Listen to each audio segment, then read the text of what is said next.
Hello and welcome to the second session of our class Management and Leadership in the summer semester. And last time we stopped talking about an organization, what an organization actually is, how it can be defined, and what its core competences or tasks are. So we said an organization is an arrangement of people to accomplish some specific goals or objectives.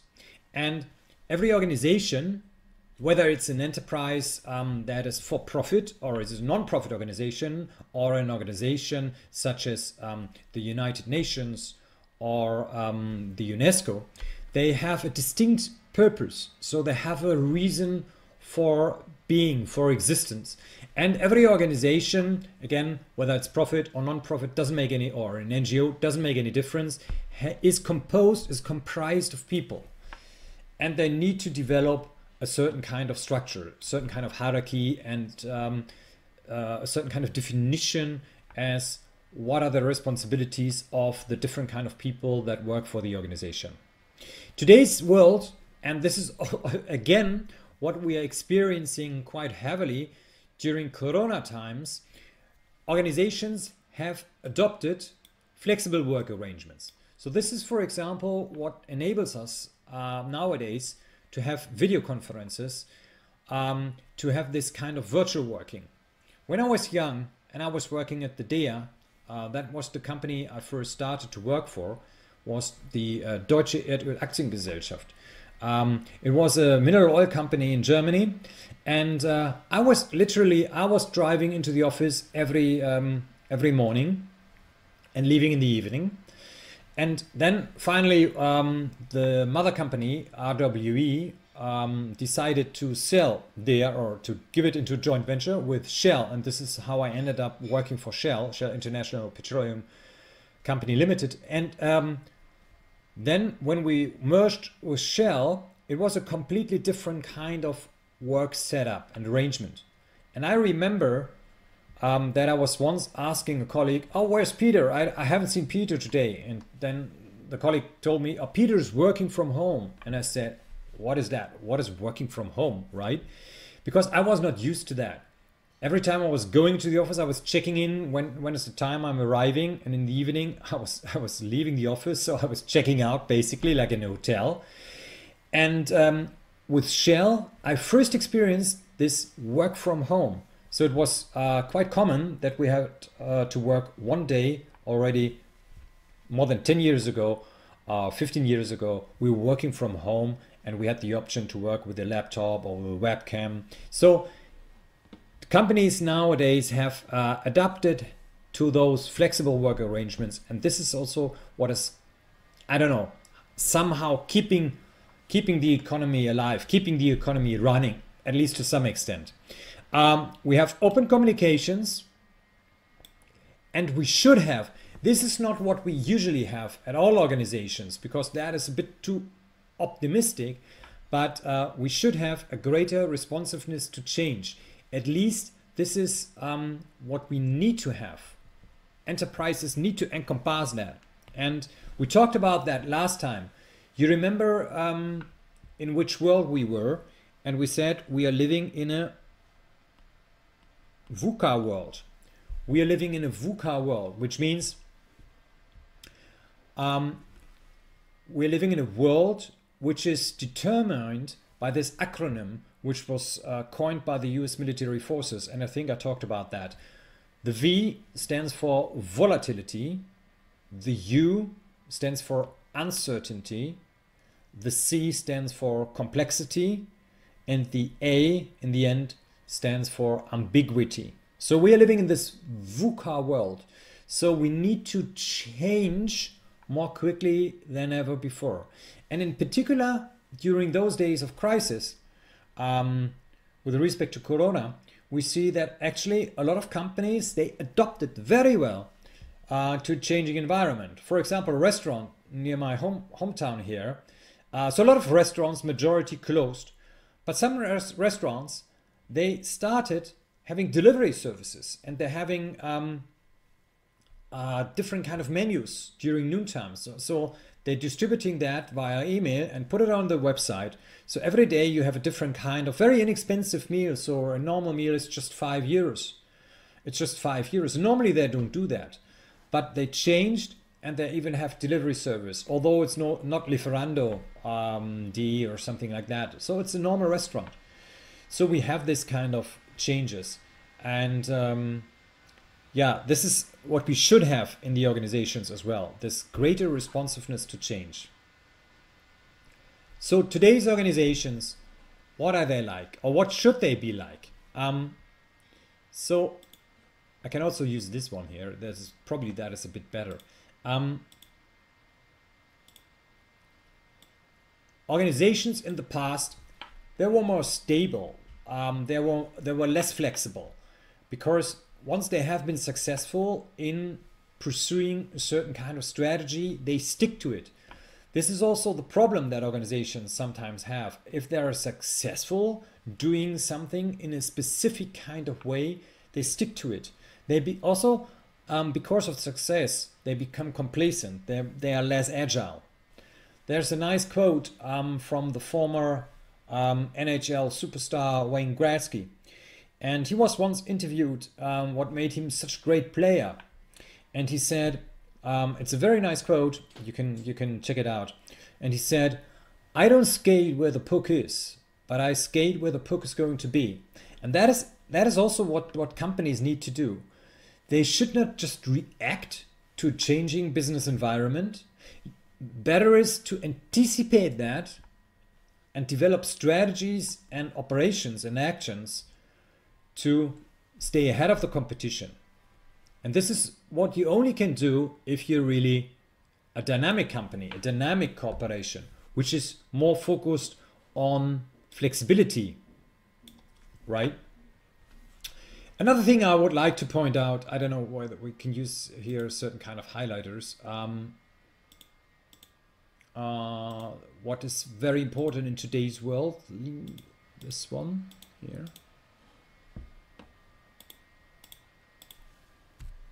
So I'm looking for the highlighter, but okay, it's still not perfect. Okay, I use it like that. I use mine, but then the video is freezing a little bit, but we shouldn't too much worry about that.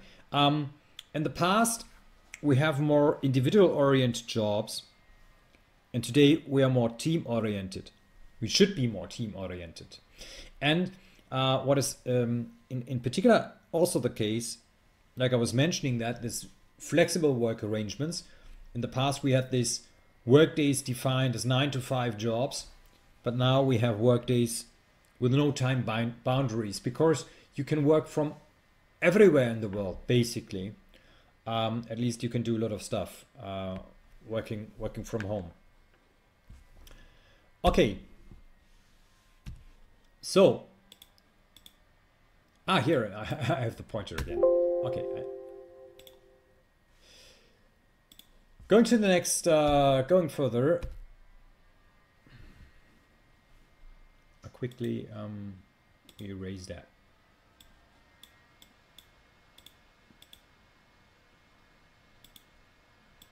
Okay.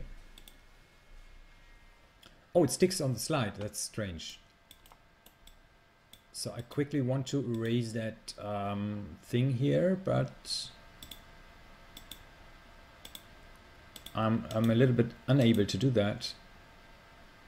Okay. Now it works. Okay. Now it works. Sorry, they changed the program and the interface, so it's a bit confusing. And sometimes I'm not... I'm a bit lost here in this program. Okay, but now it works again. So a little bit about the history of management. How was management done yesterday and how was it done today? Or actually, what I forgot, it would be a cool time, but we can do that after the live session. Would be good to have the first quiz, because I told you about that. Did you all register at the quizzes.com? I don't know, at the website. I asked you to do that. Probably you haven't done that so far, but it would be cool. And we can run the first test. We can run the first quiz just for fun purposes. We mustn't record that, but we can play that after the live session. So stay tuned. We're going to discuss a little bit about the contents here, and then later we'll do the quiz. So a little bit about a history. Where is management coming from? What is management? We said management, or a manager, is somebody who works with and through other people in order to achieve company's objectives. And it's about this high efficiency and effectiveness, right? These economic principles which should be taken into consideration. In the past, management was also done when the pyramids have been built, 2700 before Christ, in Egypt, the pyramids, or the building of the Great Wall of China. These are examples of very ancient management. Why? Because you had to coordinate the work activities of thousands and thousands of people, also the material flow of the raw material, of the stones, and you had a certain kind of hierarchy of people telling workers what to do next, etc., etc., or somebody has an overview about the plan, about the entire pyramid or the entire wall. So this is a very nice example of ancient management. So management has always been there. So it's not an invention of the 20th century or 21st century, but it has been, of course, reformulated or professionalized a little bit. And then there's a book, a very famous book by Adam Smith. Oh, I'm sorry, I made a mistake. Hop. So I didn't want to change that. I just was looking for the text marker. And Adam Smith, he wrote a famous book published in 1776. He wrote the book The Wealth of Nations. And in his very first book, very influential book, he advocated the division of labor. That is a very, very important book. It's a milestone in management literature. What is division of labor? Do you know what it is, and how it was used in management and production to increase effectiveness and efficiency? Have you heard about this division of labor before? Probably in some, I don't know, school class or whatever. Just type in the chat function. Use the chat function to comment on that. So if you have any kind of I should see it here. Division of labor, you heard about that? Probably, yes, for sure. Okay. Basically, I can tell you a story, and that is also this principle of division of labor has been used during the Industrial Revolution. And the Industrial Revolution here, basically, it substituted machine power for human labor, and it created large organizations in need of management. And a very prominent example is the production of Henry Ford's car, the Lizzie, the 4T model, in 1908. In 1908, there was the production of the 4T model. What did Ford do? Ford did initiate basically Industrial Revolution to utilize the input coming from Adam Smith in such a way as he was dividing automobile production into small repetitive steps. And let's quickly, if it works now, the embedded video, you don't have any sound, unfortunately. I'm sorry about that, because it's not really properly displaying the sound. However, you can see that in the recording, you can see that because the sound is directly recorded via the microphone. But I will quickly explain what is happening if the video is working here. I think, I hope this is the right video, or is it later? One moment. Oh, that is the Ford. That is a different video. This is a different video. I don't need to show that. But let me quickly tell you the story about Ford. Prior to Ford's days, car manufacturing was so expensive that nobody actually could afford to buy a car, because the cars were made by hand, by specialized people, specially trained people, and it took them very, very long to build a car. So it was effective, but it was not very efficient. So there was a lot of input going into the car. Yeah, lean manufacturing. So basically, Ford introduced some kind of a lean manufacturing. How did he do that? Again, prior to Ford, the cars were so expensive. So what Ford did was a management move. First he said, I want to redefine my mission. And my mission is to make automobile production democratic. I want to democratize automobile. So that was the mission, that was the purpose of the Henry Ford Motor Company. And how did he do that? He wanted to make the car available for the masses. But how? How is that possible? Basically, what he did was he was dividing automobile production, like Habib is writing, into small repetitive steps. An example you see later in the video is there's a wheel maker, and in the past there was a wheel maker who was just doing the wheel, but it took him years of apprenticeship not to do the wheel, but to learn how to do a wheel, just the wheel of the car. And what did Ford do? He was breaking down the wheel making into 100 steps done by different men at different machine. So 100 steps. And this allowed Henry Ford to literally go to the window and open the window and talk to people in the streets. And he said, oh, what are you doing there? And people are saying, yeah, we are hungry. We are looking for work. Come on in. I have work for you. Which kind of work? Yeah, we are building cars. And the people in the street said, I don't know how to do it. I don't know how to build a car. But Henry Ford said, oh, no worries. You just have to move like that all day. So it's as easy as that. Because automobile production was divided into many thousand small repetitive steps, which meant you did not need any years of apprenticeship anymore. No apprenticeship, no training, basically. Very simple speaking. So this increased the efficiency dramatically. So they can produce more than 100 cars per day. And then the second revolutionary step was the introduction of the assembly line. And we can see that in the video later on. Let's go to the next slides. So here's a good overview about management theory. And we talked a little bit about this historical background, early examples of management, so being the Great Wall of China or the ancient pyramids. We talked a little bit about Adam Smith and the Industrial Revolution, and we'll see a video later. And we are going to catch up on the other approaches in a couple of minutes as well. Or in the next session. Let's see how far we go. So, classic approach and scientific management, these are the early stages here, following the historical background here. We have this classic approaches, scientific management. What is scientific management? So first of all, the classical approach was that we have this studies of management, and they emphasized rationality and making organizations and workers as efficient as possible.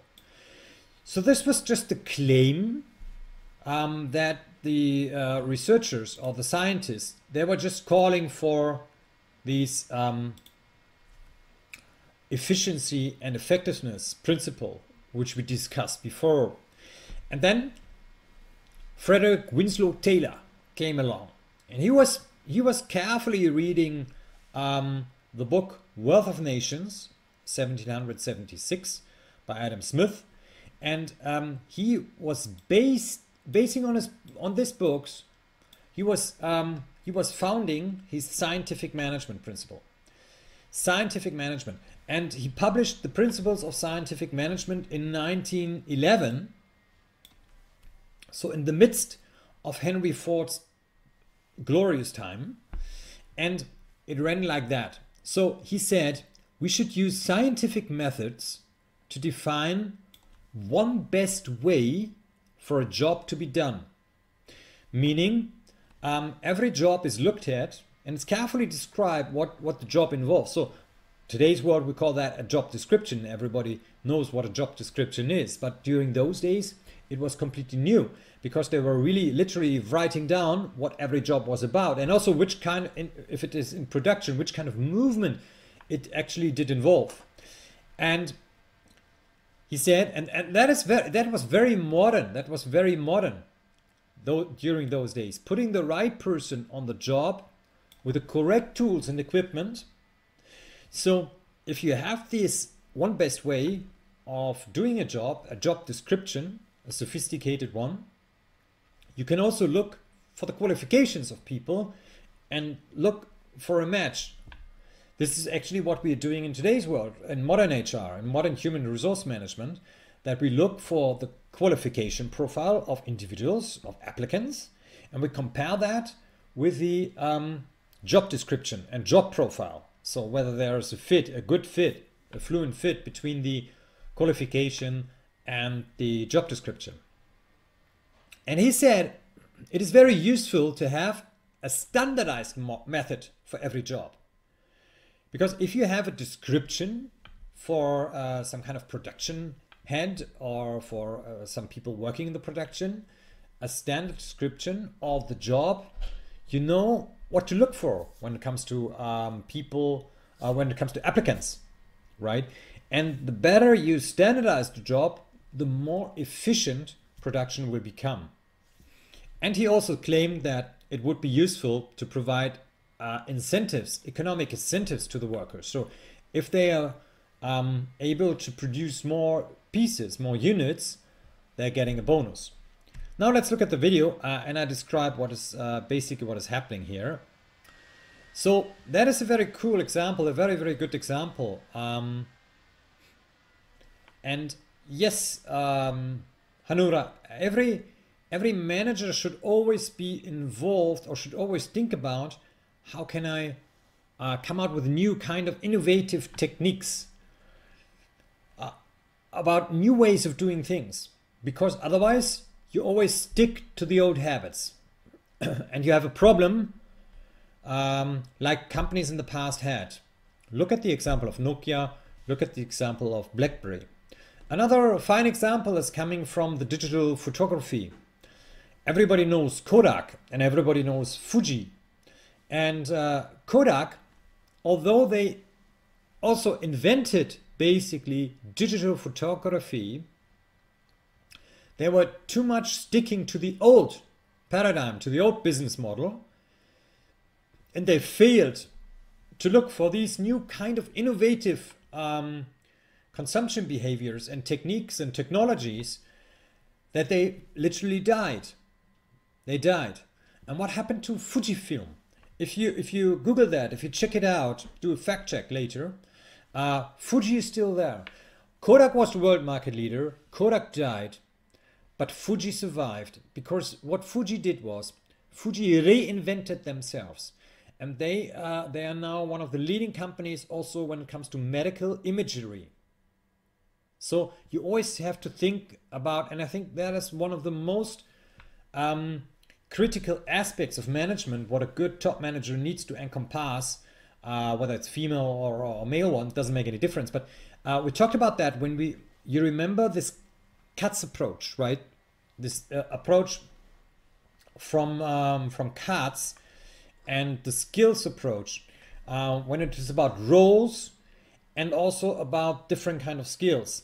And you remember probably that we talked about conceptual skills. Conceptual skills meaning the ability to think out of the box, to think new ways, right? Unusual, to leave the usual path.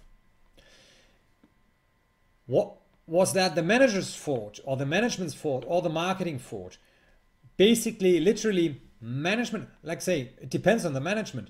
We talked about the top level of management. They are responsible for making organization-wide decisions. So they should be in charge. They should be responsible for looking for new playing grounds, looking for new playing fields.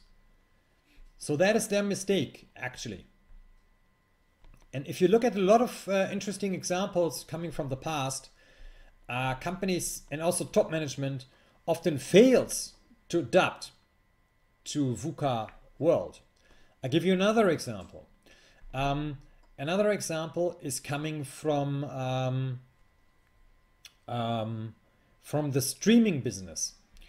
Netflix and Amazon. So Netflix, basically, they were first.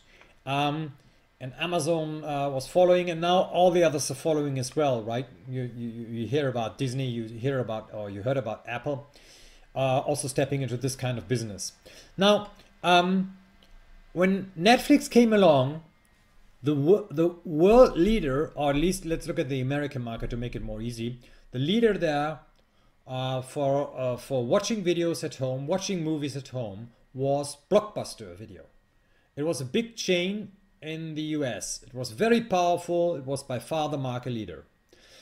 And actually they were in a position to take over Netflix, but they refused to do, because they thought, it's not a profitable business model. We've been doing great in the past, renting the videos to people. And what happened? Blockbuster, they went bankrupt. And Netflix defined a new market. A market which is so profitable that that a lot of major other digital companies are stepping into that kind of market. You can use, management-wise speaking, you can use this term disruption for that. Netflix disrupted the market. I don't know whether we talked about disruption last time, but disruption is a term which was invented by a colleague of mine who's unfortunately he's no longer alive, and he invented this term disruption.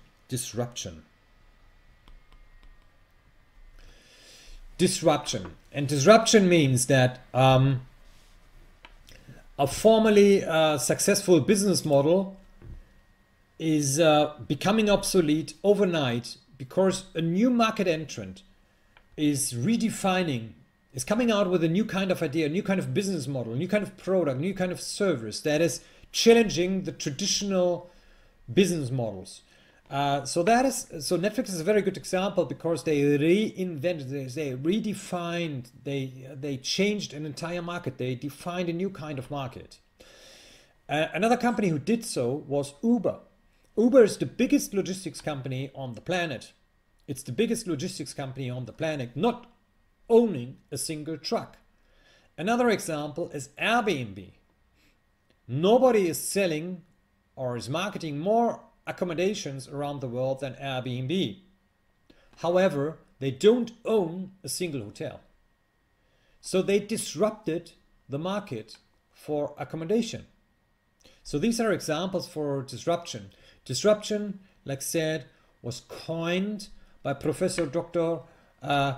Clayton Christensen from the Harvard University, who passed away unfortunately this year. And he was writing a very, he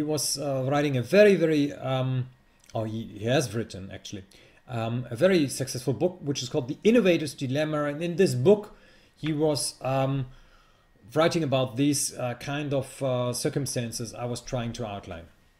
Okay, moving on. Let's quickly finish a little bit about Taylor and scientific management, and then we ended up here. So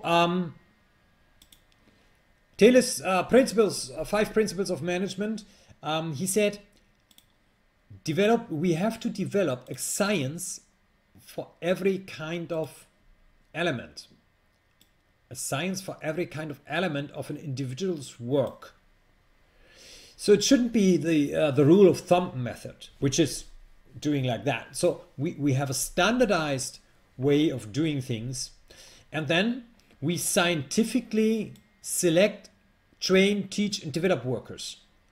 What is meant by scientifically select?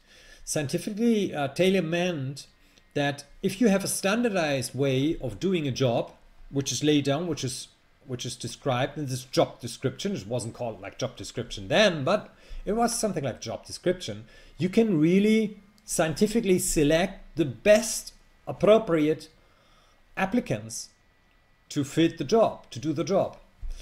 And he said, you need to cooperate with the workers. to ensure that all work is done in accordance with the principles of the science that has been developed. So you need to cooperate with them, you need to manage them, you need to lead them in order to make them carry out the work in such a way that it fits the way it has been laid down in this job description. Then very important thing, divide work and the responsibility also almost equally between management and workers.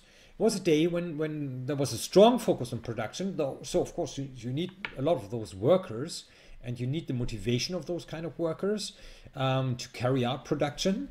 So, and management needs to take over all work for which it is better fitted, better suited than the workers, which is non-physical work, of course, which is more about this coordination, planning, leading, controlling. Here you have these principles, the POLC principle again of management. Okay, a little bit about 𝗏𝗏, belonging to the general administrative theorists, 𝗪𝗏.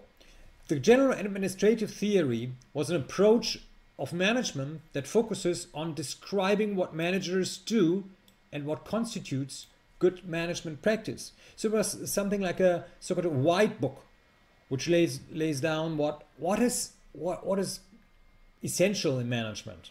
So which kind of skills are required for good management. And 𝗪𝗏, like mentioned, was the father of scientific management. So he developed fundamental rules of management that could be applied, interestingly, in all organizations and situations. It was one of the first management books. So it was also taught in schools, at the universities, etc. So that is a picture here you can see of 𝗪𝗏. And basically, to summarize that, if you look at the principles he laid down in his books, they are very modern, actually. They are very modern. Looking back at the date when it was when Taylor published his Principles of Scientific Management, 1911, during those days, and you see that here, looking at the 𝗏𝗏 when he was living, when he was very active here, these principles of scientific management, or of management in general, are very still contemporary, are very modern today. Let's look at each of them. Division of work, that's the first one. Specialization increases productivity. You may think about, oh, that is a thing about Henry Ford, right? That is only about Ford. No, it's not. I'm quickly checking here also the chat function. So if you have any kind of question, interrupt me, raise your hand or whatever, and write something in the chat function so I can see that. So division of work, we think, oh, it's only a Henry Ford thing. It's only done during the Industrial Revolution. But alas, this is not true, because all modern production, if you look at cars, if you look at trainers coming from Adidas or Nike, right? All these products, they're all produced basically based on the principle of 1776 Adam Smith work, where he advocated this division of labor. So nobody is producing an entire shoe as a whole, as its entirety, at least not normal trainers, right? So of course there are handmade shoes, gentlemen's shoes, for example, which are very expensive, but that's a different kind of a story. But the mass-produced shoes, for example, we still have this division of labor. We have it for computers, we have it for television, etc., for all kinds of products. And this is also what enables companies such as Apple or Nike or Adidas or Daimler to increase the efficiency substantially. You can write in the chat now, how much is the labor cost roughly for producing iPhone 11? How much is labor cost? Do you have any kind of clue? Have you ever heard about that? That is interesting to know, by the way. So Material is about $100. So there are different kind of facts about that, but roughly $100. How much does labor cost? Any kind of clue? Just type it in. $7. Actually, it's $1, roughly. $1. It's just $1. $1 is the production cost of the iPhone 11. $1.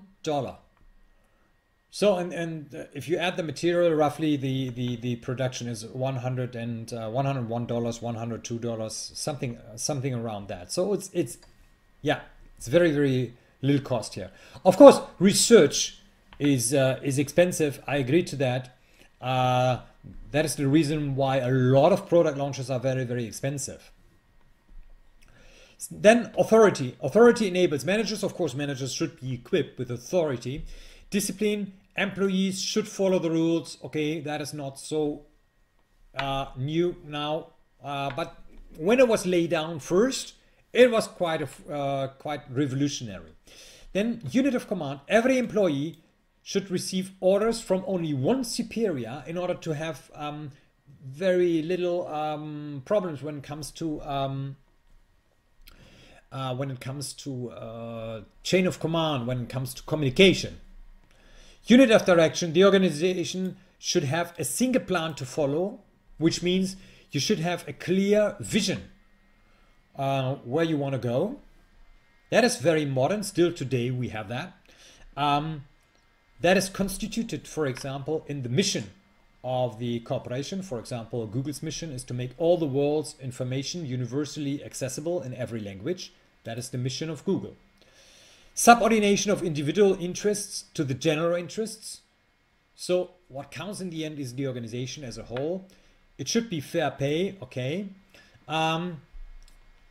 Centralization, involvement of employees in decision making. That is very contemporary. That is very modern, in particular if you look back more than 100 years ago. Scalar chain means the chain of command from top management to the lowest ranks should be defined. Order everything in the right place at the right time. So you find here again the standardized method. Equity. Managers should be fair and kind, although they are having a greater power than the employees. They should all be fair. Why? Because you need the employees, of course, and the workers in particular during those days, to come out with a final product. Stability and tenure of personnel.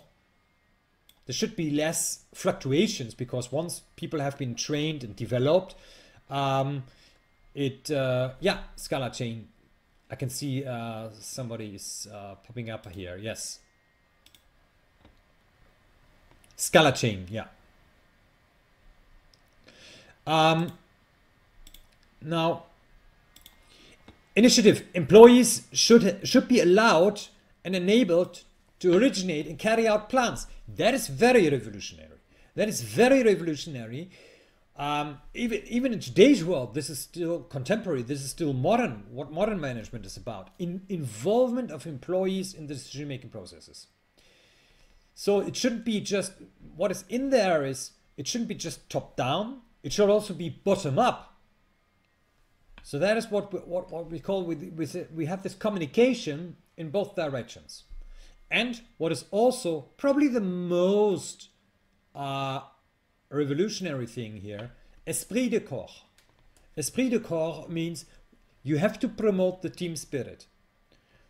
And that is, again, that was very revolutionary. Why?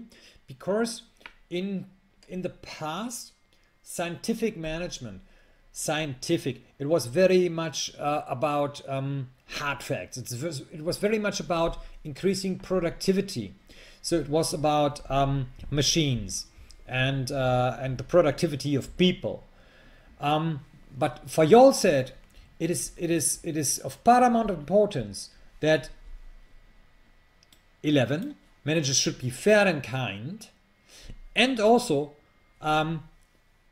that the power should be equally distributed between management and the workers, and this Esprit De Corps. Team spirit is very crucial when it comes to productivity. During those days, this was revolutionary because during those days, everybody was just looking at the hard facts. And you can see that later, if you see the recording on the YouTube, you can see that in the video, it was said that due to the scientific management principle, people were the movement of people was timed with stopwatches. And then Taylor said and Ford said, oh, if you change your movement like that, you save 1 second per minute, which makes so and so many hours per month, which increases productivity. So it was very, very much technically done. So, and here you have the focus, you have the emphasis on the importance of team spirit, and that was why this 𝗂𝗀𝗱𝗄's principles of management were very, very, very, very much revolutionary, and still are, some of them still are elements of contemporary fine management. Okay, so because looking at the time, I'm going to end it up here. Of course, I'm going to stay in the line, and we are going to change the equipment and try to carry out the first quiz just for fun. And thanks very much for your attention. Stay tuned, stay online. I will just end the recording here. Otherwise, it takes too long, and we are not managing to do the quiz. And this is what I want to know, how this works. Okay, thanks very much, and see you next week again for another video. Cheers and bye bye.